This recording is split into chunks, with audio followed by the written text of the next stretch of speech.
Everybody needs to have a voice. Welcome to Brain Music and Learning. In this episode, I discussed with Andy Brady in Melbourne about his work setting up music technology workshops for young people in difficult life situations.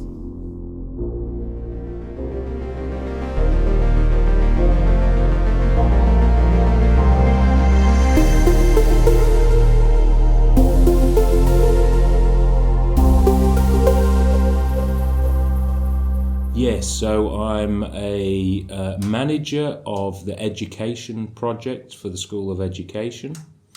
I don't manage every project out of the School of Education, but the majority. And that's a big school in this university, and it's responsible for probably about $20 million of project. So it's a fairly, important role for the school. But my background is as an educator. I was a youth worker. From Europe, you would understand a distinction between informal and formal and non-formal education, maybe. But better than a lot of Australians only have a distinction between formal and informal. So I'm from the youth work sector, and I left that sector when New Labour reimagined it to be careers. So my job was the whole music angle for me is teaching music technology and production and how to make your own product. But I have done lots of official education, coursework, credentials. I've taught up to PhD level, but I don't rate formal education. So I'm in the system.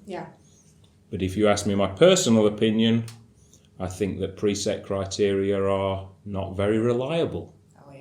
And so I do lots of work still outside of formal education. I'm the founder member of a voluntary organisation that still provides free music technology and music education and learning and resources online, but we'd have no funding. We're self-funded, and we have got little branches all over the place, but we're a very small, understated sort of organisation that advocates for free recording technology for disadvantaged groups of people, mostly young people.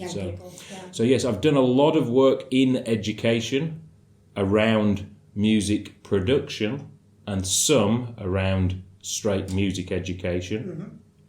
But I have to say that music education per se is part of what I don't like about formal education.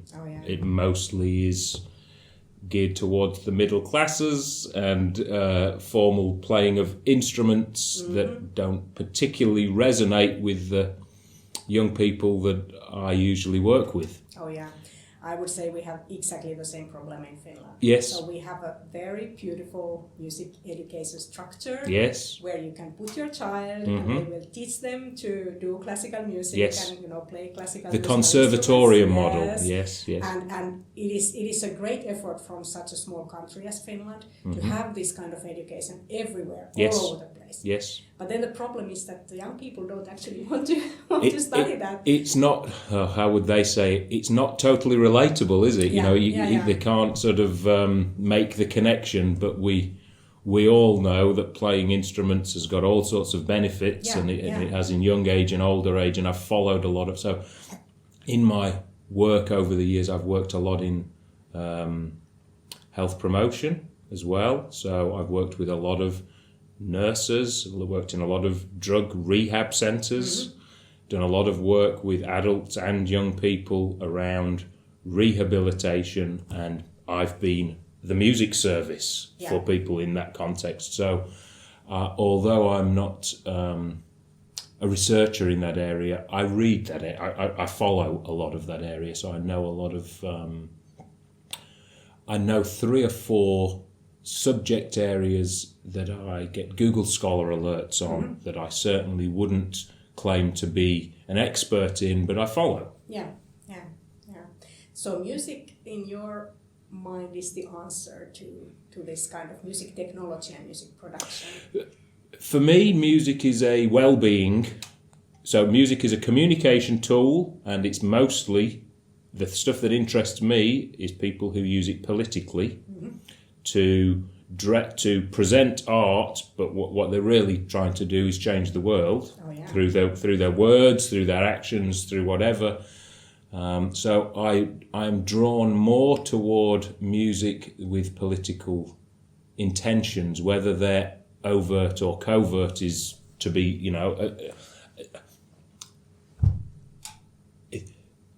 the reason that people take up music is personal to them, but I see a resistant, resilient path of all people who've been oppressed using music as a way to communicate bigger messages, more powerful messages. And on a personal level, the stuff that's linked with well-being and just, being happy and using it and recognising when you're not feeling well and literally using it, prescribing. I would advocate that it should be prescribed by doctors. Oh yeah. Right, that's my sort of view of music. However you, and that can be listening, as simple as just listening to music and being a critical listener and having conversations about music, or performing it, or reciting it, or producing it. Oh yeah. And when you talk about music production, so it's of course also with the lyrics. So mostly. So yes, when you're working with in an education context, it's often a way to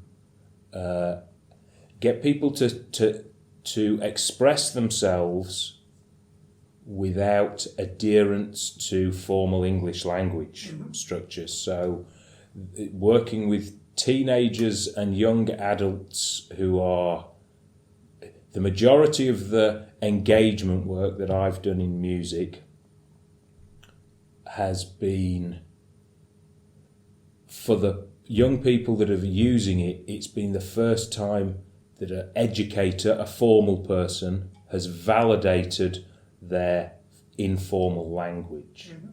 So rappers particularly will write, who can't read and write, but can communicate on their phone, will write their lyrics in phonetics.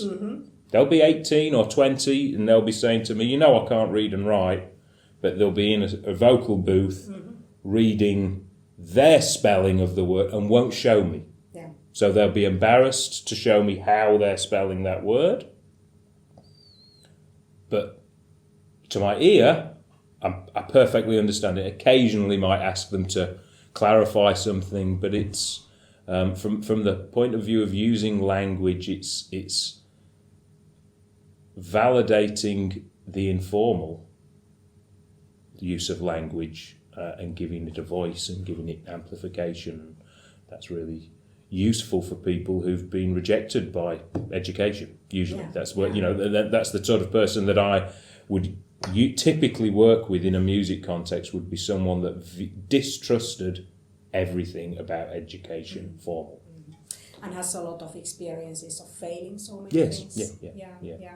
So music is art, of course. Then that gives it the freedom to express, like in whichever kind of way. Yes. So nobody can come and say that you've done this wrong. Yes. Yes, exactly. Yes. And the other line that I love to quote is that every piece of art created is a crime not committed. That's well put. It makes a lot of sense to a lot of people. Wow. What does this music production practically mean? Does everything happen on the computer or? Music production it depends what type of music. So it's literally working with the interest of someone in an educational context. It's trying to break down the barriers that the people on the screen or the people that are successful have some secret knowledge. It's about saying, actually, no, you just need a laptop and some skills and the right use of a microphone, and you can do that too. So I'm adept at doing full live performance, rock bands, heavy metal, jazz, whatever live performance you can do. But what I would say, in the sense of if the target groups that I've worked with as an educator are disenfranchised, disengaged youth, not many of those are into traditionally playing instruments. Yeah.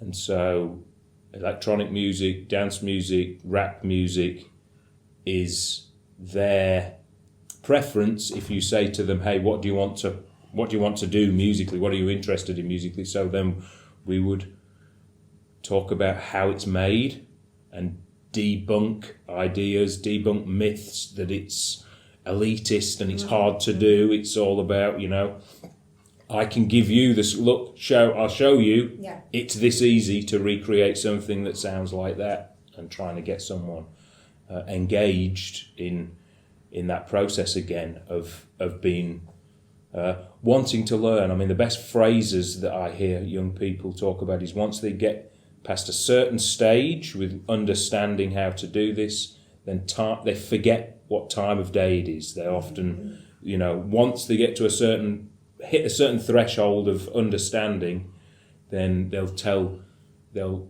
stories about how I started at 8 o'clock in the morning, and before you knew it, it was 10 hours had gone, and I've never done 10 hours concentrating on anything in my life before. And so those sort of conversations are the ones that tell me that there's been some movement or some, growth, development. Yeah.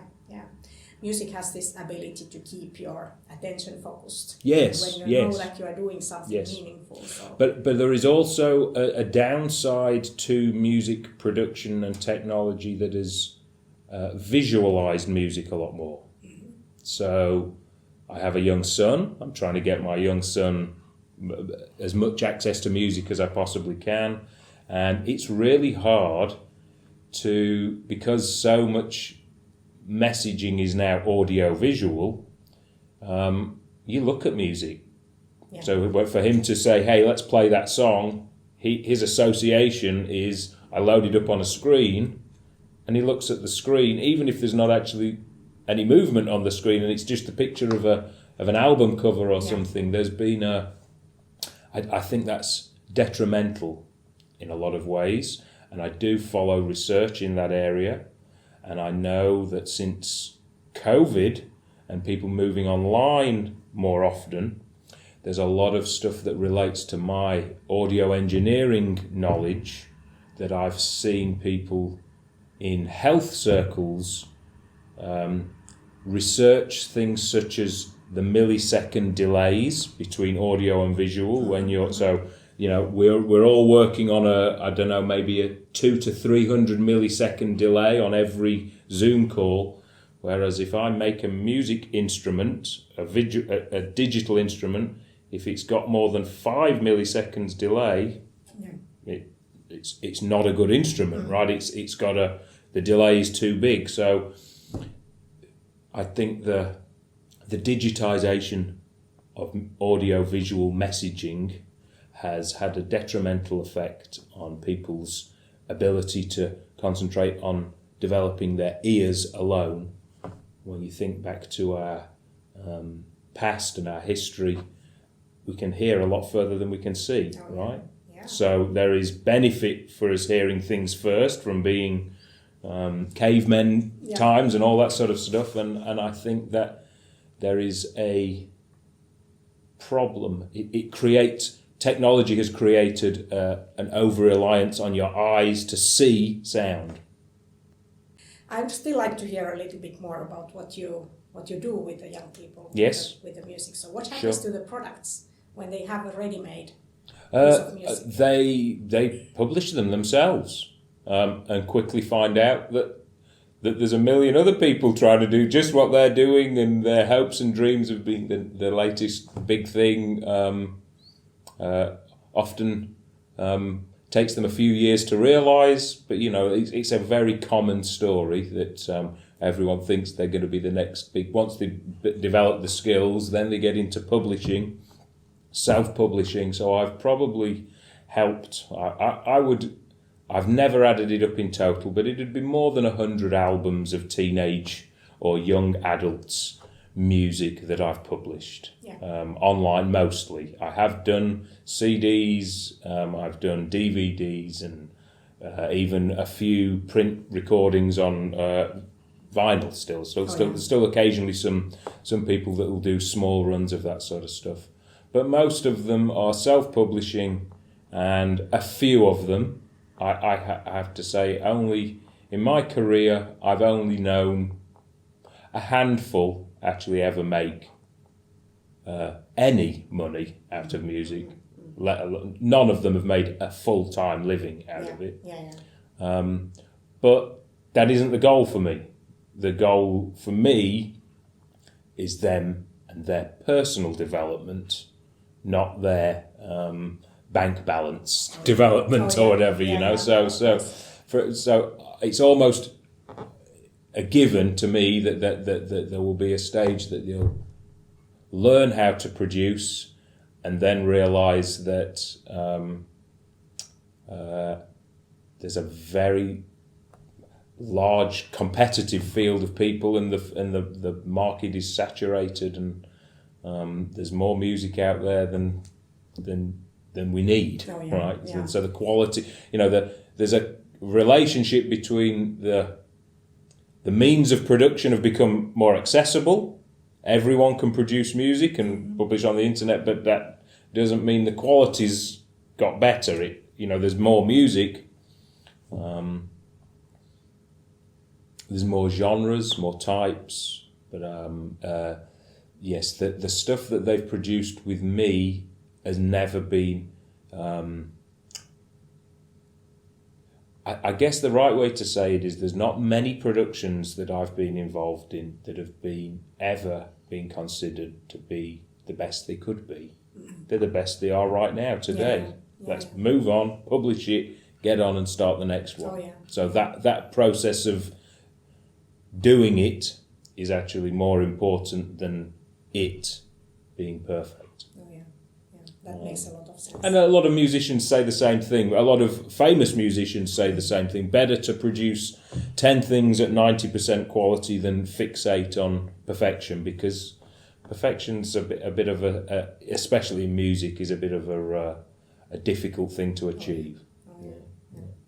I'm thinking about teachers who are teaching young people. They have to teach reading and writing, and their students would be from 15 to 30 or something, and with difficulties in these areas. So do you think that writing lyrics could be something to take up?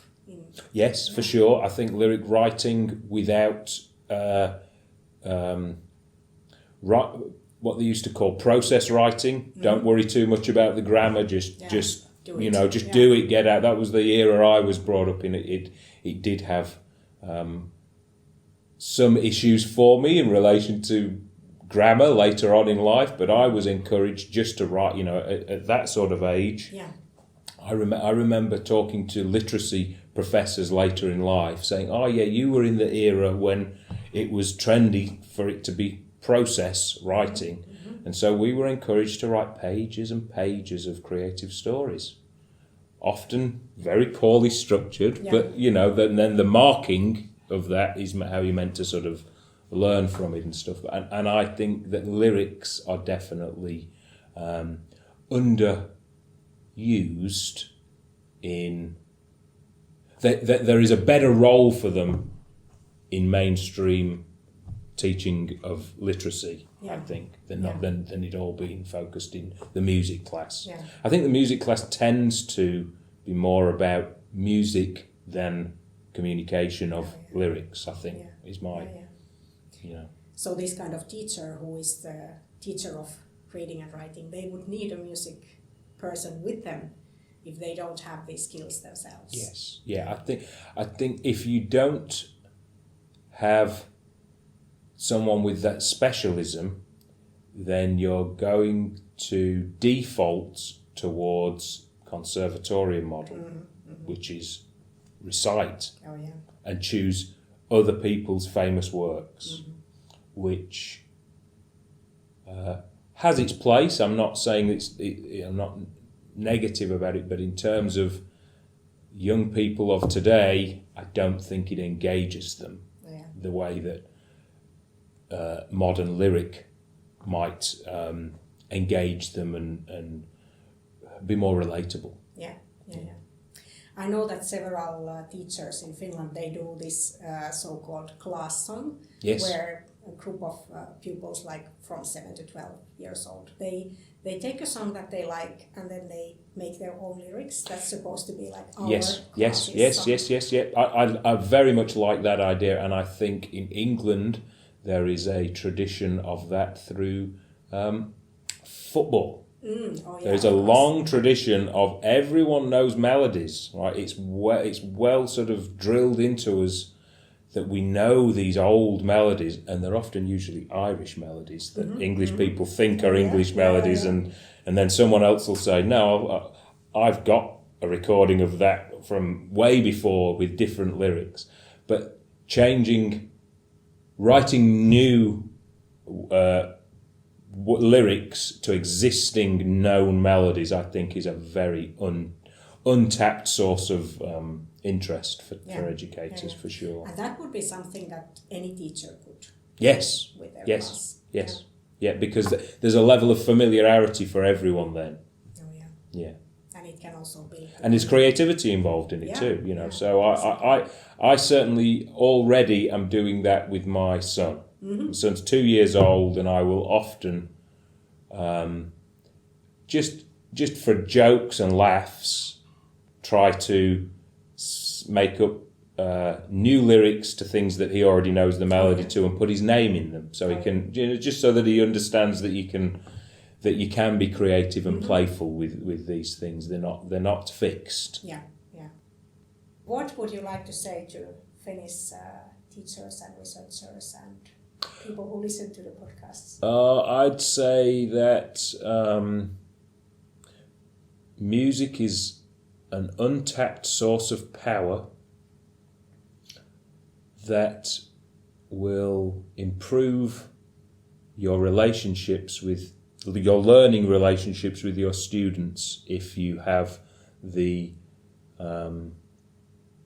courage to face what potentially might be a little bit embarrassing, but just push on through that, and the rewards of playing music, sharing music, talking about music, producing and reproducing music are all really, really important for well-being.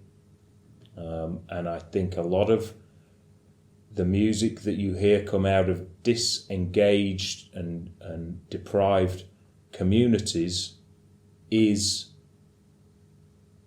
an unacknowledged well-being response. So young rappers are actually addressing their own mental health issues, but not very articulate about why they're doing it, but actually there may be a whole heap of other things going on for them, and they're finding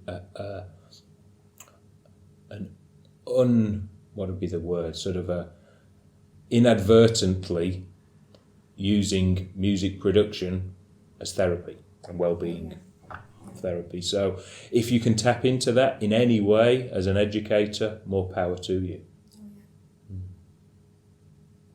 Also as a way of trying to learn. And learn other things. Yes, it's applying, isn't it? It's part of it is enjoying learning experiences and the process of learning. Yeah. So having that engagement side of it, but then it's what's known about how transferable it is, and all the things that people know about your motor neuron skills, and and all that sort of stuff that keeping the brain active and keeping different parts of the brain active are really important for us all. Yeah. Thank you. No worries. Thank you. Hope that was useful.